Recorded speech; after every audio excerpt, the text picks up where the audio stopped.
Hello, everyone. Welcome to a special presentation of Pop Cult X. It's our Oscar recap reaction episode, so to speak. As you guys might know, the nominations were released this morning. And first off, I'm Danny, you're one of your hosts, and Gabe is also with me. And surprises, Gabe hasn't heard any of it. So when I tell him these nominations, we're going to get his reaction for the very first time. Exciting, right? Let's do this. Come on. Okay, Gabe. So let's go ahead and get right into it. I have the list here on my computer, and it is going to be fun. Of course, anyone out there watching, tuning into this live edition of Pop Cult X, be sure to submit your questions into the YouTube chat feature, and we will answer them as best we can. Or if you just want to stop by and say hi, you can do that too. So without further ado, here are the nominees for the 95th Academy Awards. Wow. 95th. Wow, that's a lot. Yeah. Okay, let's go ahead and start with actor in a supporting role. So the nominees are Brendan Gleeson for the Banshees of Inisherin, I think that's how it's pronounced. Brian Tyree Henry for Causeway, Judd Hirsch for The Fabelmans, Barry Keoghan for The Banshees of Inisherin as well, and Kai Hui Kwan, I think that's how you pronounce his name, for Everything Everywhere All at Once. Any surprises there for you there, Gabe? Not really surprises because I don't know any of the majority of the people who those are. Okay. But I want Everything Everywhere All at Once to kind of win because I'm such a big fan. So I'm rooting for that gentleman for Best Supporting Actor. I am complete agreement with you. I want them to win all of the awards, but yeah, we'll get to what else they're nominated for in a little bit. So let's go to the actress in a supporting role. So actresses we have are Angela Bassett for Black Panther: Wakanda Forever, Hung Chau for The Whale, Kerry Condon for The Banshees of Inisherin, Jamie Lee Curtis for Everything Everywhere All at Once, and Stephanie Hsu for Everything Everywhere All at Once. Your reaction? Some pretty good choices here. But I think everyone in the world knows that Angela Bassett is going to win. I would be shocked if anyone else.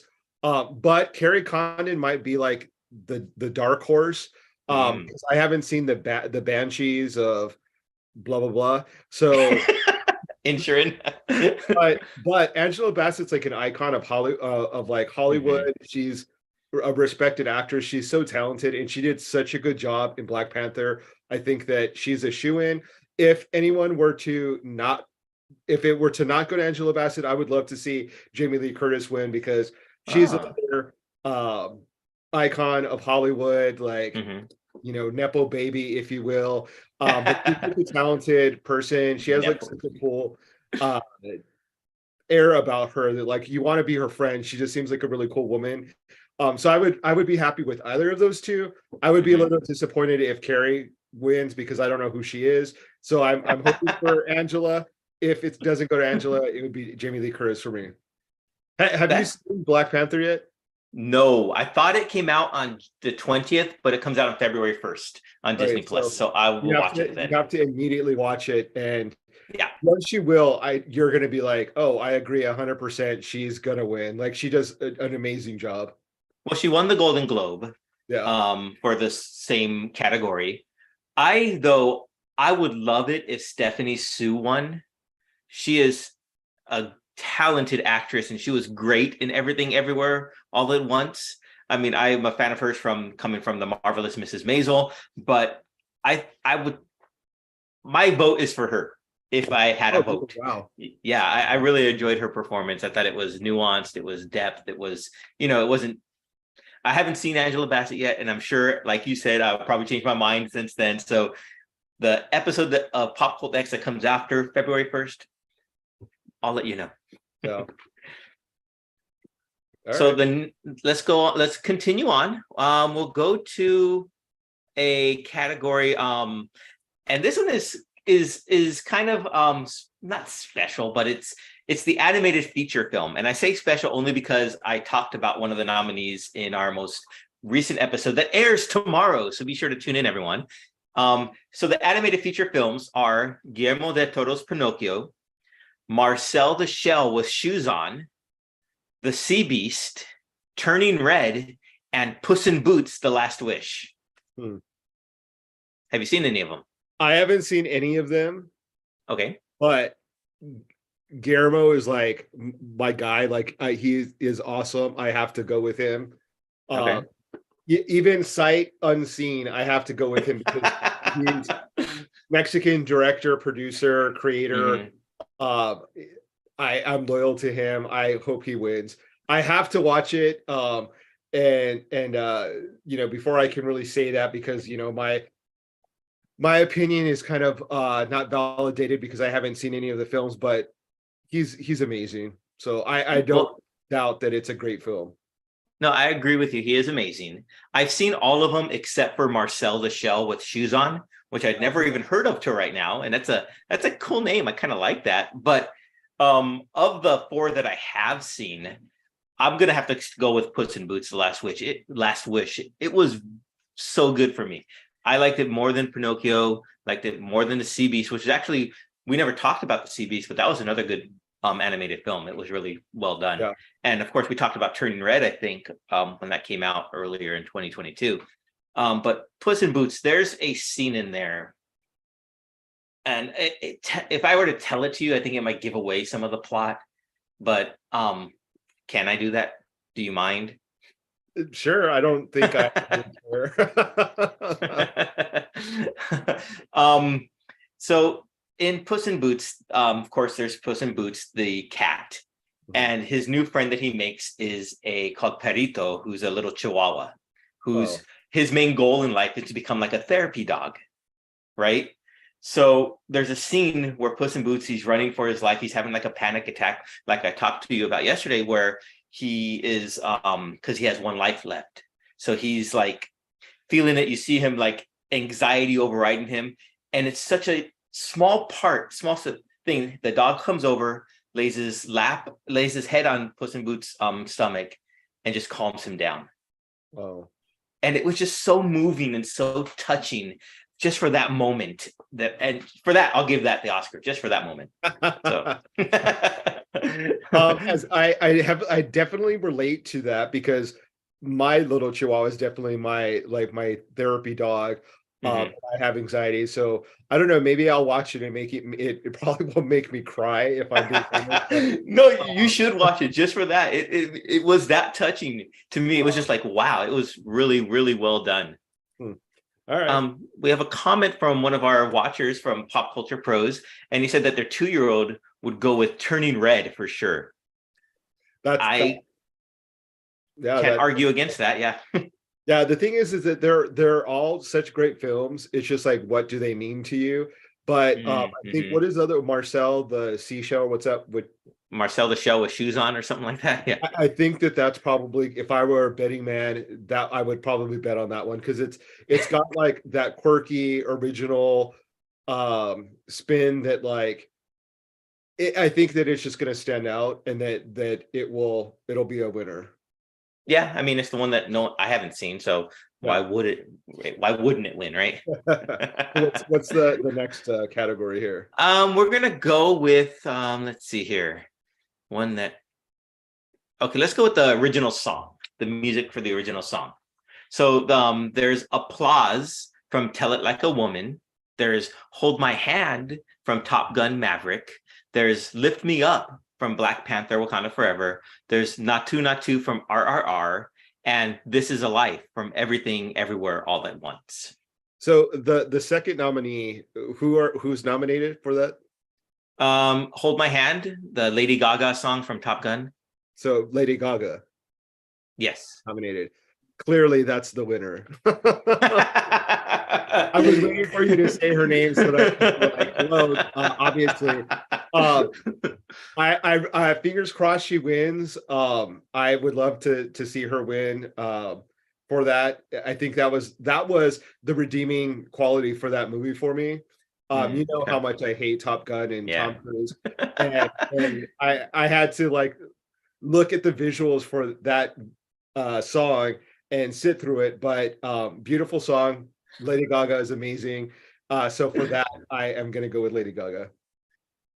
I can't argue against that. Although I think um, if you judge it based on Twitter and everything, that the song from RRR will probably win.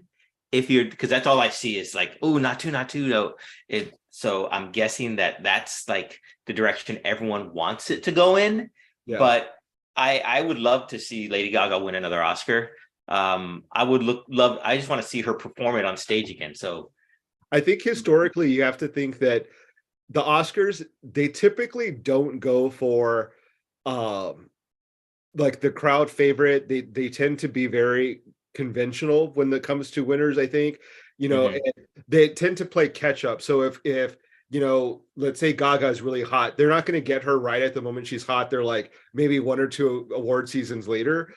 So I don't know if the song from RRR will have the traction to get it. I see what you mean. Gaga's, I think, kind of a bit of a Hollywood insider now. Like she's Yeah. part of the Hollywood industrial complex, if you will. But I want to say that will allow her to get it. People really respect her talent. She's done TV, movies, and films now. So fingers crossed that it's Gaga because I personally love her. So Yeah. Well, what's I agree. next? So we're gonna go just the last categories. So the actors and leading roles, and then best picture. Oh, best director, then best picture. All right. So let's go with actress in a leading role. So that's going to be Kate Blanchett for Tar, Anna de Armas for Blonde, Andrea Riseborough for To Leslie, Michelle Williams for The Fablemans, and Michelle Yao for Everything Everywhere All at Once. Michelle Yeoh. I agree. Really. Although I will say Anna de Armas in Blonde did a fabulous job as Marilyn Monroe. So I can see how maybe she could take some votes from there. Although I think Kate Blanchett might sneak away with it, but I want Michelle Yeoh to win. I think that what Michelle Yeoh did was out of the box.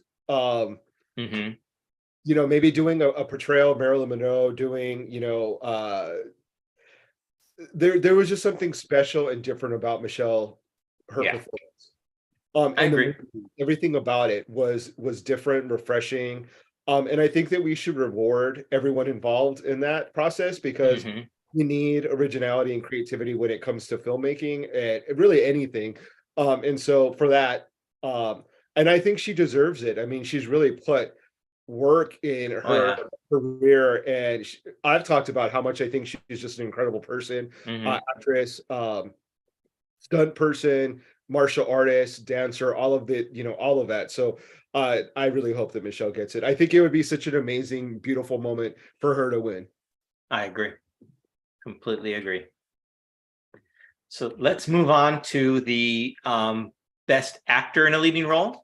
Right. So the nominees are Austin Butler for Elvis, Colin Farrell for The Banshees of Inisherin, Brendan Fraser for The Whale, Paul Mescal for After Sun, and Bill Nighy for Living.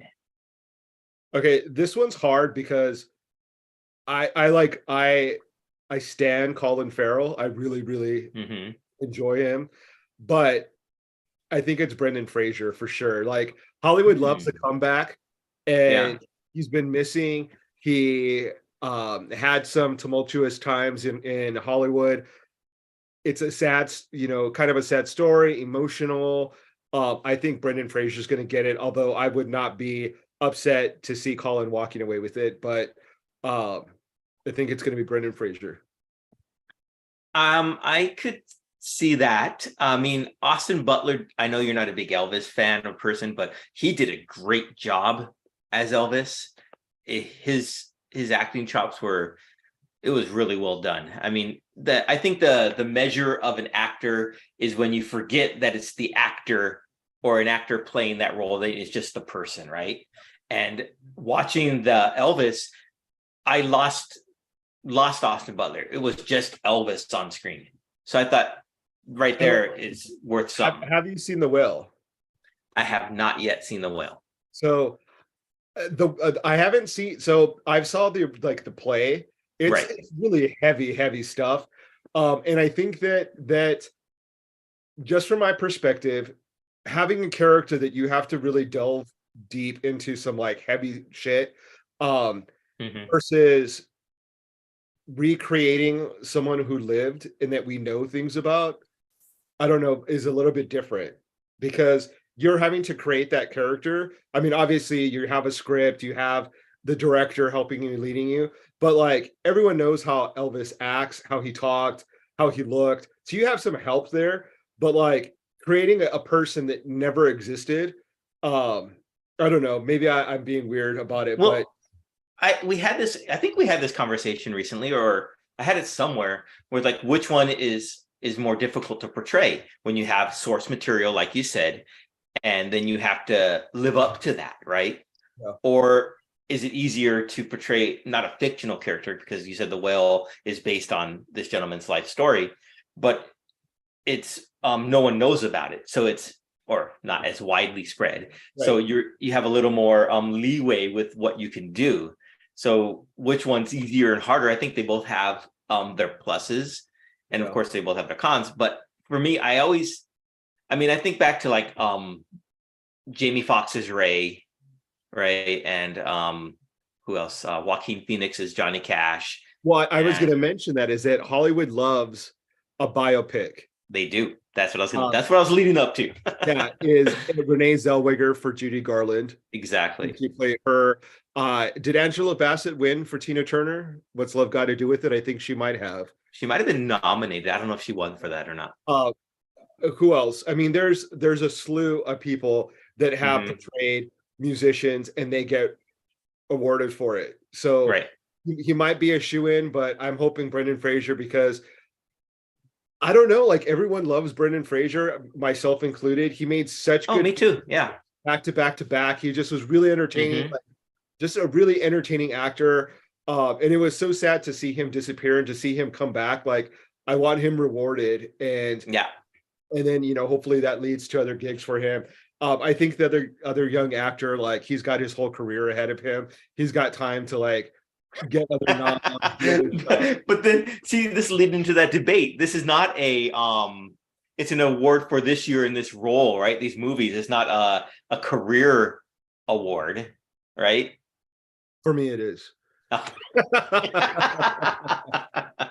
Well, there you go. There you go. I'll give it to whoever I want. No, it's true, but I mean those are the emotions that go into the voting. I think. Yeah, When that's true. you see someone like, sometimes I think Meryl Streep is nominated because she's Meryl Streep, not because the performance is all that great. That's And true. sometimes she has won, and I think maybe not deserve it.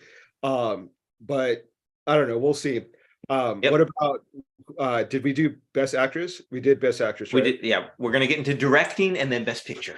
All right. Best So Director. let's go. The best director nominees are Martin McDonough for The Banshees of Inisherin, the Daniels, Daniel Kwan and Daniel Schneider. So go Daniel for Everything Everywhere All at Once. Steven Spielberg for The Fablemans. Todd Field for the movie Tar, and Ruben Ostlund, I think, for Triangle of Sadness.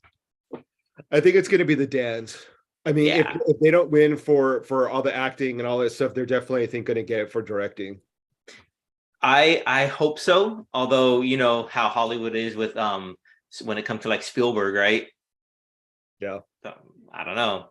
I mean, The Fablemans. I haven't seen it yet, but I've heard great things about it. So Yeah, I hope it goes to Everything Everywhere All at Once, but you never know. yep. We'll have to see.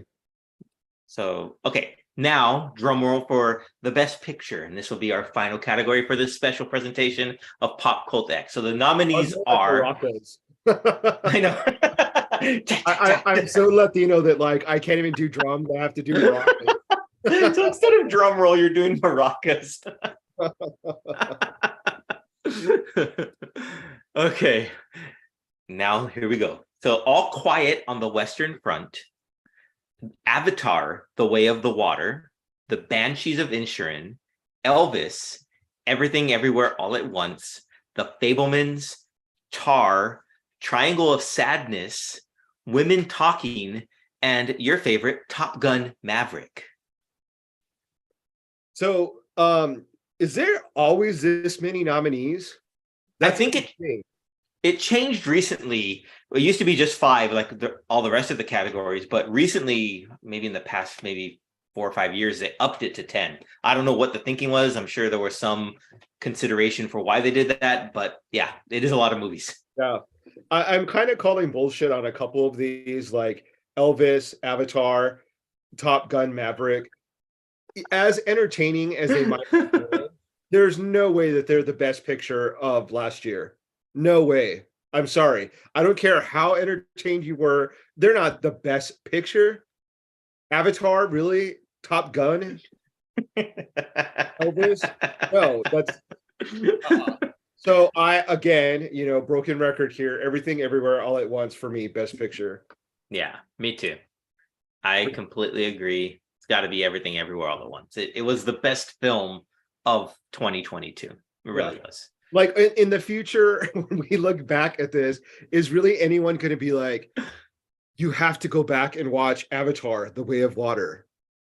It was such a good, it'll blow your mind away. No, I haven't even watched Avatar since the first time I saw it in the movie theater.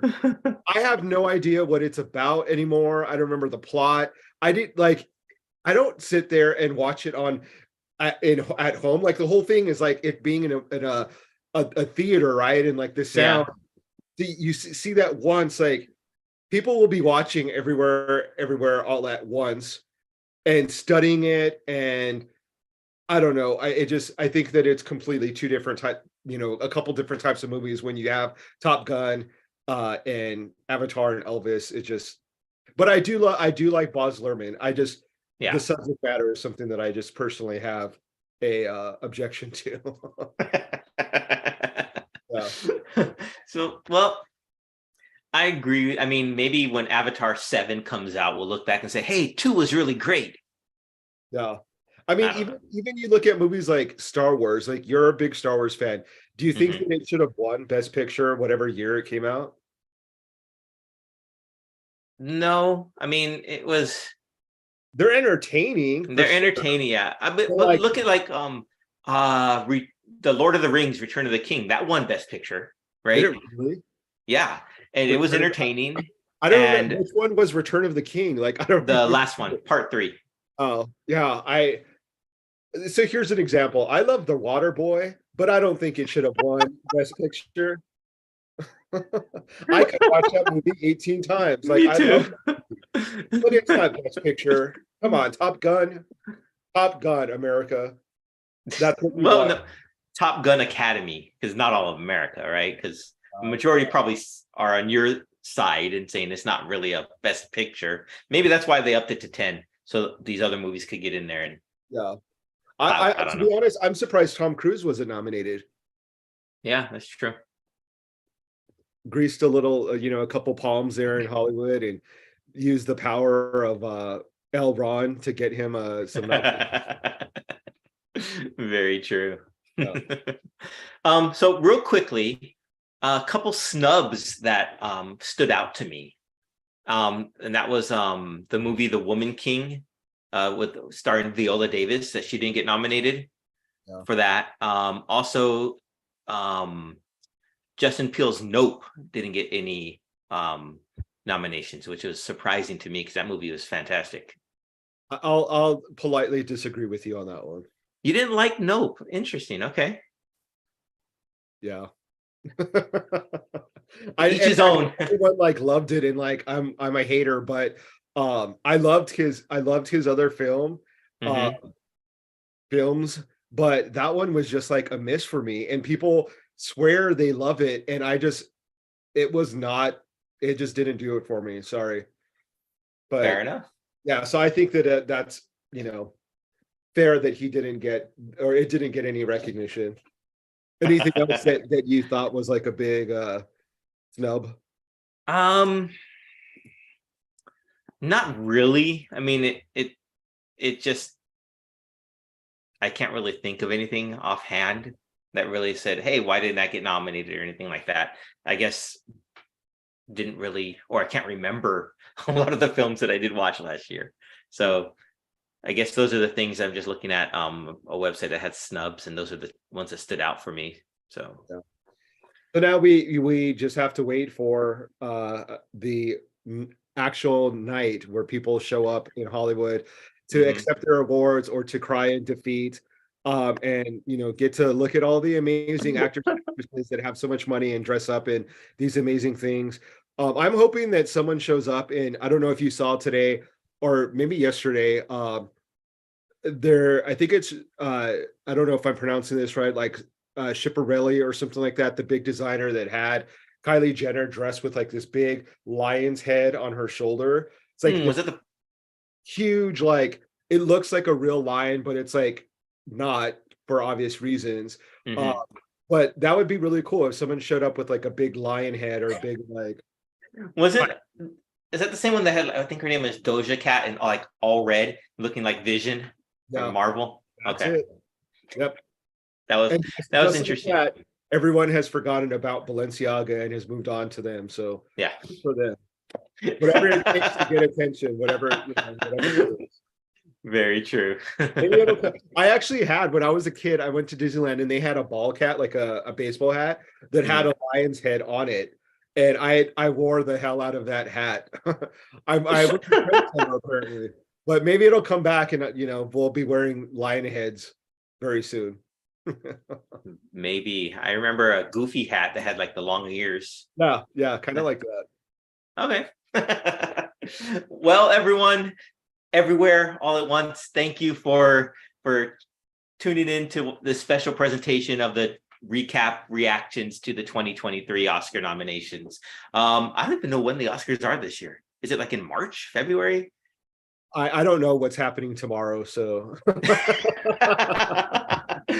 well, whenever they do show up, we'll be sure to be right here with you, because that's why you're here. You're here to get our reactions. I'm sure you have your own opinions and you've probably read or seen a lot of other people's reactions, but you came here to hear us. So there you go. Thanks for tuning in, and we will see you tomorrow with a new episode, everyone. Stay safe, everyone.